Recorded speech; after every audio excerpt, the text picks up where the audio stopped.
Hello student, स्वागत है आपका अपने यूट्यूब चैनल केम क्लासेस बाय सुदेश में। 12th क्लास स्टूडेंट, आज हम डिस्कस करेंगे डिफरेंस बिटवीन SN1 और SN2 रिएक्शन। तो सबसे पहले हम SN1 SN2 रिएक्शन को रिकॉल कर लेते हैं, कैसे रिएक्शन प्रोसीड हुई थी। देखिएगा, SN1 रिएक्शन 2 स्टेप में कंप्लीट होती है। फर्स्ट स्टेप में एल्काइल हैलाइड का हैलोजन बाहर निकलता है और इंटरमीडिएट बनता है कार्बोकैटायन। सेकंड स्टेप में न्यूक्लियोफाइल का अटैक होता है और प्रोडक्ट बनता है आपके पास रेसेमिक मिक्सचर। विद मैकेनिज्म हम एक्सप्लेन कर चुके हैं, आउटलाइन है आपके पास में। सेकंड SN2 रिएक्शन, फर्स्ट आपके पास एल्काइल हैलाइड में न्यूक्लियोफाइल अटैक करता है। एक स्टेप में रिएक्शन कंप्लीट होती है, न्यूक्लियोफाइल अटैक करेगा, हैलोजन को बाहर निकालेगा और फाइनली क्या बनाता है, इनवर्ट प्रोडक्ट। यहाँ पे ट्रांजिशन स्टेट बनती है, इसमें बॉन्ड बनता भी है और बॉन्ड ब्रेक भी होता है। तो कुछ टाइम के लिए बनती है और तुरंत ब्रेक होके इसमें कन्वर्ट हो जाती है प्रोडक्ट में। तो ये 2 स्टेप में होती है, ये सिंगल स्टेप में। अब इन डिटेल इसका डिफरेंस चेक करें तो हम यहाँ पे एक कॉलम बना लेते हैं SN1 रिएक्शन का और ये SN2 रिएक्शन का। First of all, SN1 is a unimolecular nucleophilic substitution reaction, right. SN1 क्या है आपके पास, unimolecular nucleophilic substitution reaction. SN2 क्या होगा, bimolecular nucleophilic substitution reaction. Okay. Next, number 2 difference. SN1 reaction complete into 2 step, first और second. तो हम लिखेंगे 2 step में complete होती है रिएक्शन, complete into 2 step. और अगर SN2 की बात करें तो कितने स्टेप में कंप्लीट होती है, सिंगल स्टेप में। 1 स्टेप या हम कहें single step,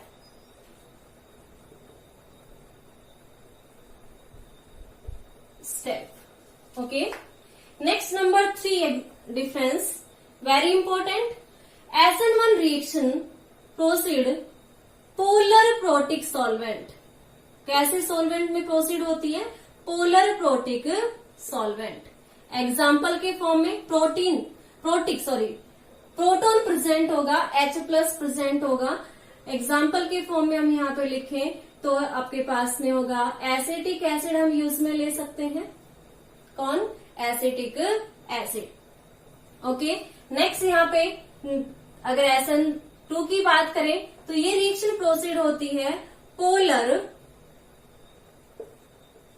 aprotic solvent, polar aprotic solvent. Okay. और यहाँ पे हम एग्जाम्पल लेते हैं एसीटोन का, जहां पे प्रोटॉन एब्सेंट होता है, एसीटोन। ओके।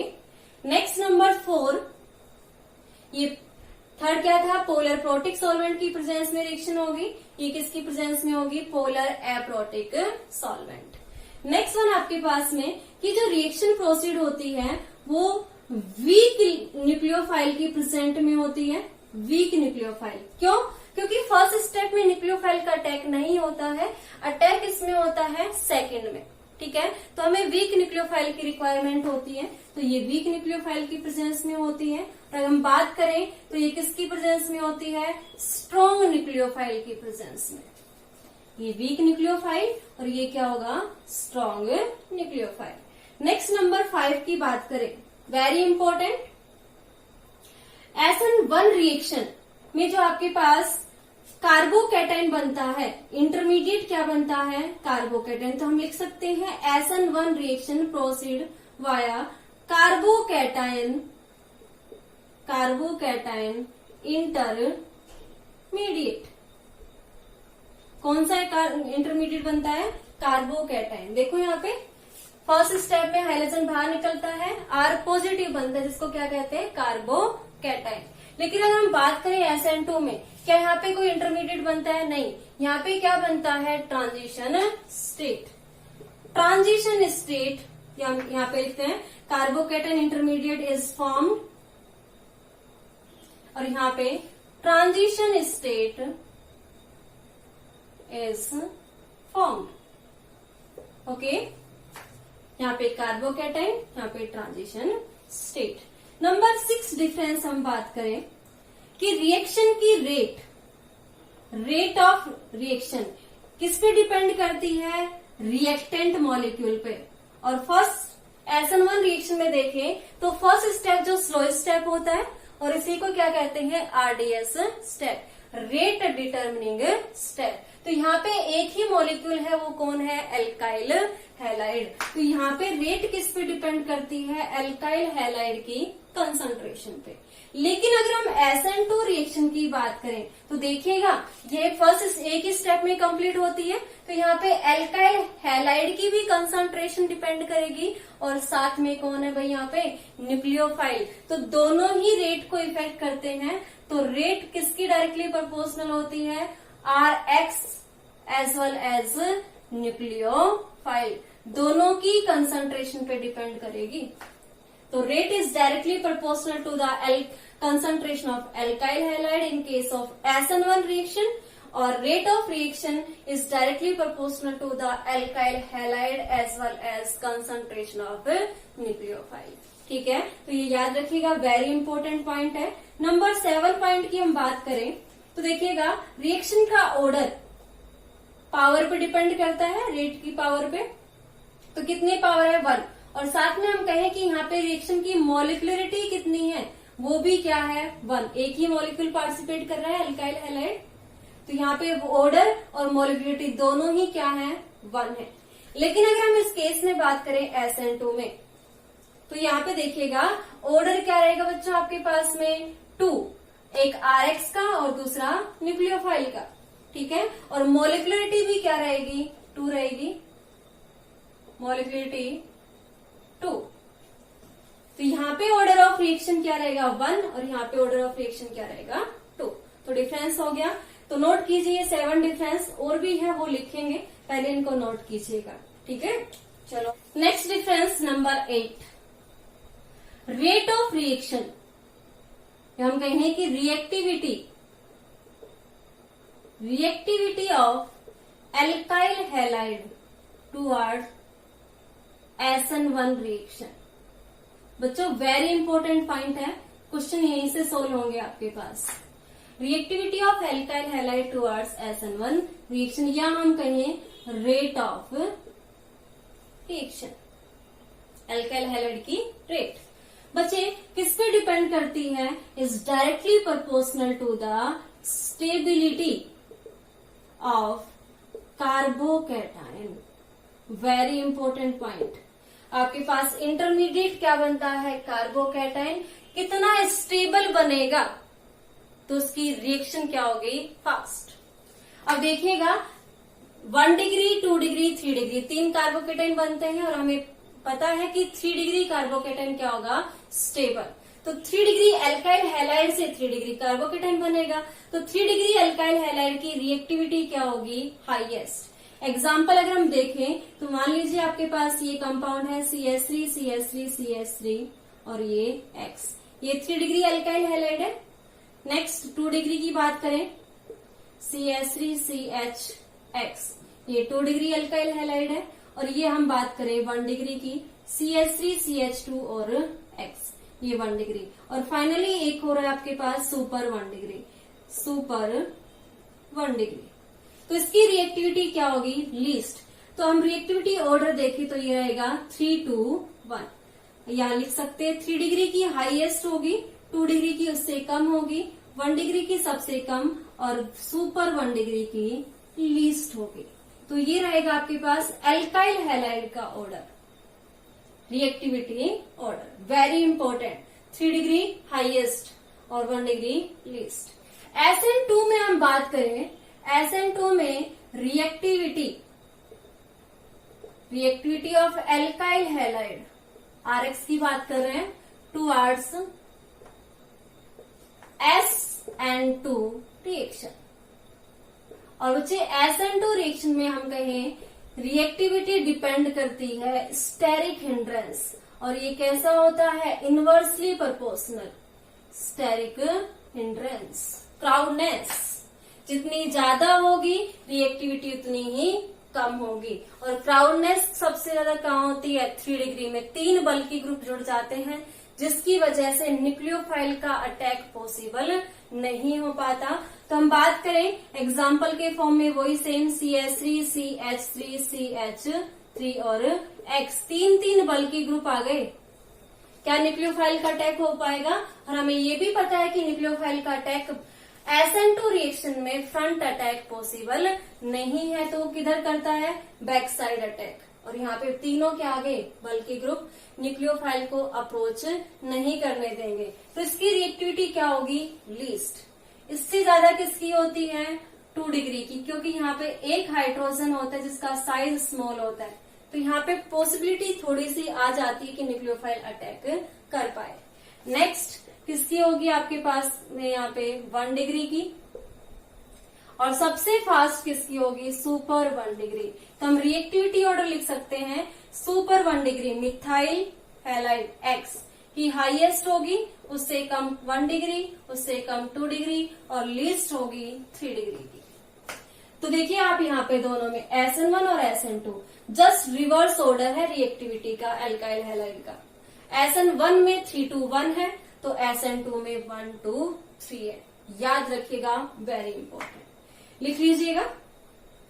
साथ में एक एग्जाम्पल, एक डिफरेंस और देखते हैं 9 नंबर पे। Alkyl halide reactivity of leaving group, और लीविंग ग्रुप कौन है बच्चों, यहाँ पे हैलोजन X। कौन फास्ट निकलेगा, RX। R तो क्या है यहाँ पे सेम, और X में कौन कौन होंगे, फ्लोरीन, ब्रोमीन और आयोडीन। और याद कीजिए सबसे फास्ट किसकी होती है, आयोडीन की। बेस्ट लिविंग ग्रुप कौन होता है, आयोडीन, उससे कम ब्रोमीन, उससे कम क्लोरीन, और लीस्ट लिविंग ग्रुप होता है फ्लोरीन। और SN1 और SN2 में दोनों में रिएक्टिविटी क्या होती है, सेम। भाई दोनों में यही तो बॉन्ड ब्रेक करना है, हैलोजन। तो SN1 में ब्रेक करो या SN2 में ब्रेक करो, दोनों में एनर्जी तो रिक्वायर्ड क्या रहेगी, सेम रहेगी ना। तो यहाँ पे दोनों में ऑर्डर क्या रहता है, सेम होता है। ठीक है, तो वेरी इंपॉर्टेंट पॉइंट था, नोट कीजिएगा। इसके अलावा लास्ट एक पॉइंट और डिस्कस करते हैं, प्रोडक्ट का केस, लिख लीजिएगा इसको। Number 10 difference number 10 very important. If substrate is optically active, अभी ऑप्टिकली एक्टिव क्या है समझ में आ गया होगा अभी तक। जो प्लेन पोलराइज लाइट को क्या करे, रोटेट करे, आइदर क्लॉकवाइज और एंटी क्लॉकवाइज। ओके, तो वो सबस्ट्रेट अगर है आपके पास में, तो प्रोडक्ट क्या बनेगा, प्रोडक्ट इज रेसेमिक मिक्सचर। कैसा प्रोडक्ट बनेगा आपके पास में, रेसेमिक मिक्सचर। और formation of racemic mixture is known as racemization process. कौन सी प्रोसेस होगी, रेसेमाइजेशन। और सिमिलरली यहाँ पे अगर हम बात करें SN2 रिएक्शन में, ये SN2 है और ये SN1 है। Okay, if substrate is optically active, then product is Walden inversion। तो बच्चे यहाँ पे बनता है रेसेमिक मिक्सचर और यहाँ पे बनता है वर्ल्डन इन्वर्जन। रेसेमिक मिक्सचर क्या होता है वो भी देख लेते हैं। ऑप्टिकली एक्टिव कंपाउंड जिसमें कार्बन की चारों वैलेंसी क्या होती है, डिफरेंट। ठीक है, यहाँ पे कौन होगा, न्यूक्लियोफाइल प्रोडक्ट में यहाँ पे H मान लीजिए, डैश पे मान लीजिए कौन है R, और बेस पे कौन है R डैश। ये कंपाउंड है कोई ऑप्टिकली एक्टिव। और इसका सेकंड जो बनता है वो क्या बनता है, मिरर इमेज। जस्ट रिवर्स बनता है कार्बन इधर न्यूक्लियोफाइल, इधर हाइड्रोजन, डैश पे कौन रहेगा आर, और बेस पे कौन रहता है आर डैश, जो एक दूसरे की क्या होते हैं मिरर इमेज। ये जो कंपाउंड होता है वो रिटेंशन होता है, जिसमें रिएक्टेंट और प्रोडक्ट में बॉन्ड्स की पोजीशन में चेंज नहीं होती। रिटेंशन प्रोडक्ट बनता है, और यहाँ पे क्या बनता है, ये क्या होता है इन्वर्जन, जिसमें प्रोडक्ट में बॉन्ड्स की पोजीशन क्या हो जाती है जस्ट अपोजिट। ये लेफ्ट हैंडेड थे तो ये इधर के चले जाते हैं राइट हैंडेड, और एक दूसरे के क्या होते हैं मिरर इमेज, और इनको क्या कहते हैं रेसेमिक मिक्सचर। ओके, लेकिन अगर हम बात करते हैं वर्ल्डन इन्वर्जन की, तो बच्चे SN2 मैकेनिज्म में बैक साइड अटैक होता है, तो एक ही प्रोडक्ट बनता है जिसमें पोजीशन चेंज हो जाती है ग्रुप की।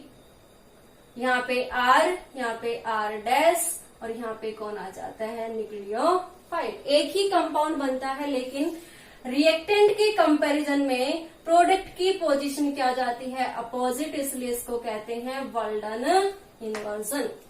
तो ये वेरी इंपॉर्टेंट है। यहाँ पे बनता है रेसेमिक मिक्सचर, और यहाँ पे बनता है वर्ल्डन इन्वर्जन। तो बच्चे ये 10 डिफरेंस थे SN1 और SN2 रिएक्शन के। आए होंगे सभी को समझ में। अगर आपने SN1 और SN2 रिएक्शन को अच्छे से समझा है ना, तो डिफरेंस आप इजीली कर सकते हैं। ठीक है, नेक्स्ट लेक्चर में हम SN1 और SN2 रिएक्शन पे बेस्ड क्वेश्चन सोल्व करेंगे। ठीक है, अच्छे से समझिएगा, इनको अच्छे से लर्न कीजिएगा। ओके, वीडियो को लाइक कीजिएगा, शेयर कीजिएगा और सब्सक्राइब कीजिएगा चैनल को। Thank you so much. Good.